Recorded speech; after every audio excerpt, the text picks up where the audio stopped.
بسم اللہ الرحمن الرحیم۔ السلام علیکم ورحمۃ اللہ۔ حضرت علی شیر خدا آپ کی امانت و دیانت کے وصف کا یہ عالم تھا کہ منصب خلافت سنبھالنے سے پہلے بھی آپ اس میں خاص مقام و مرتبہ رکھتے تھے۔ چنانچہ یہی وجہ تھی کہ ہجرت مدینہ سے پہلے حضور نبی کریم علیہ الصلوۃ والسلام کے ذمے جو قریش کی امانتیں تھیں ان کی واپسی کی خدمت حضرت علی رضی اللہ تعالیٰ عنہ کے سپرد فرمائی، اور حضرت علی رضی اللہ تعالیٰ عنہ نے حضور نبی کریم علیہ الصلوۃ والسلام کے حکم کے مطابق لوگوں کو ان کی امانتیں واپس لوٹائیں۔ ایک مرتبہ کسی متمول شخص نے حضرت امام حسن اور حضرت امام حسین رضی اللہ تعالیٰ عنہم کو 2 چادریں ہدیہ کے طور پر دیں۔ حضرت علی رضی اللہ تعالیٰ عنہ جمعۃ المبارک کا خطبہ ارشاد فرما رہے تھے کہ ان چادروں پر نگاہ پڑ گئی تو دریافت فرمایا کہ یہ کہاں سے لی ہیں؟ انہوں نے واقعہ بتایا تو ان سے چادریں لے لیں اور بیت المال میں جمع کرا دیں۔ اسی طرح ایک مرتبہ اصفہان سے بہت سا مال اور سامان آپ کی خدمت میں آیا، اس کو آپ نے چند دیانتدار لوگوں کی حفاظت میں رکھوا دیا۔ اس میں سے سیدہ ام کلثوم رضی اللہ تعالیٰ عنہا نے ایک مشکیزہ شہد اور ایک مشکیزہ گھی منگوایا۔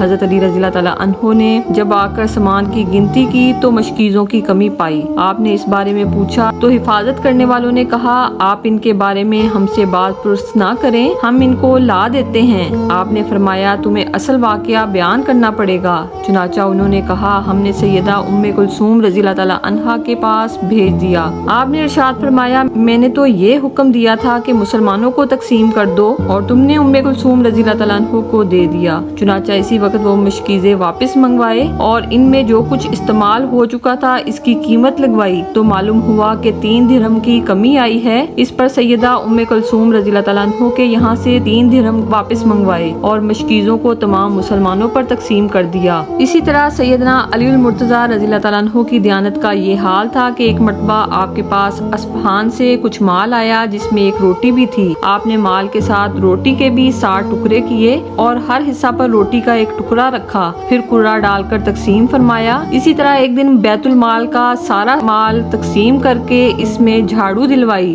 اور اس جگہ پر 2 رکعت نفل نماز ادا فرمائی کہ قیامت کے دن آپ کی امانت و دیانت کے شاہد رہے۔ ایک مرتبہ کچھ نرنگیاں آئی تو حضرت امام حسن اور حضرت امام حسین رضی اللہ تعالیٰ عنہ نے ایک نرنگی اٹھا لی۔ سیدنا علی المرتضیٰ رضی اللہ تعالیٰ عنہ نے دیکھا تو فوراً ان کے ہاتھ سے چھین کر لوگوں میں تقسیم کر دی۔ آپ کو اگر کوئی چیز ہدیہ کے طور پر بھی ملتی تو آپ اس کو بیت المال میں داخل فرما دیا کرتے تھے۔ چنانچہ ایک دن آپ نے ایک عطر کی شیشی دکھاتے ہوئے فرمایا، یہ ایک کسان نے مجھے ہدیہ کے طور پر دی ہے۔ اس کے بعد بیت المال میں تشریف لائے اور سارا عطر بیت المال میں رکھ دیا اور ارشاد فرمایا، کامیاب ہے وہ شخص جس کے پاس ایک کوثرہ ہو اور وہ روزانہ اسے کھائے۔ عبادات کا یہ عالم تھا کہ سیدنا علی المرتضیٰ رضی اللہ تعالیٰ عنہ زاہدانہ طبیعت کے مالک تھے، پروردگار عالم کی عبادت میں کوئی کسر نہ اٹھا رکھتے تھے۔ اپنی زندگی کے شب و روز کا زیادہ تر وقت عبادت الہی میں گزارتے تھے۔ اللہ تعالیٰ نے آپ کی صفت کو قرآن حکیم میں اس طرح بیان فرمایا ہے، محمد الرسول اللہ صلی اللہ علیہ وآلہ وسلم اور حضرات جو آپ کے ساتھ ہیں کافروں کے مقابلے میں نہایت سخت ہیں اور آپس میں نہایت محبت و مہربانی کرنے والے ہیں۔ تم ان کو دیکھتے ہو کہ بہت رکوع اور بہت سجدہ کر کے اللہ تعالیٰ کا فضل اور اس کی رضا حاصل کرنے کی کوشش کرتے ہیں۔ اس آیت مبارکہ کی تفسیر بیان کرتے ہوئے مفسرین کرام تحریر فرماتے ہیں کہ والذین معہ سے حضرت ابوبکر صدیق رضی اللہ تعالیٰ عنہ، اشداء علی الکفار سے سیدنا عمر فاروق رضی اللہ تعالیٰ عنہ، جبکہ رحماء بینہم سے حضرت عثمان غنی رضی اللہ تعالیٰ عنہ، رکع سجدن سے سیدنا علی المرتضیٰ اور یبتغون فضلا من اللہ و رضوانہ سے بقیہ صحابہ کرام مراد ہیں۔ سیدنا علی المرتضیٰ رضی اللہ تعالیٰ عنہ فرائض اور واجبات کے علاوہ نوافل اور تسبیحات کا بھی روزانہ اہتمام فرماتے تھے۔ پروردگار عالم کے مقبول اور عبادت گزار بندے تھے۔ محاسن اخلاق کا یہ حال تھا کہ حضرت علی المرتضیٰ رضی اللہ تعالیٰ عنہ کے محاسن اخلاص کے ضمن میں روایات میں آتا ہے کہ ایک مرتبہ حضرت امیر معاویہ رضی اللہ تعالیٰ عنہ نے زرار اسدی سے فرمایا کہ مجھے حضرت علی رضی اللہ تعالیٰ عنہ کے اوصاف بتاؤ، یعنی ان کے اوصاف بیان کرو۔ انہوں نے جواب دیا کہ اس بات سے آپ مجھے معاف فرما دیں۔ تو حضرت امیر معاویہ نے اس بات پر اصرار کیا تو جناب زرار اسدی نے کہا، اگر آپ اصرار فرماتے ہیں تو پھر سنیے۔ حضرت علی رضی اللہ تعالیٰ عنہ بلند حوصلہ اور نہایت قوی تھے، فیصلہ کن ہم بات کہتے تھے نہایت عدل کے ساتھ فیصلہ کرتے تھے،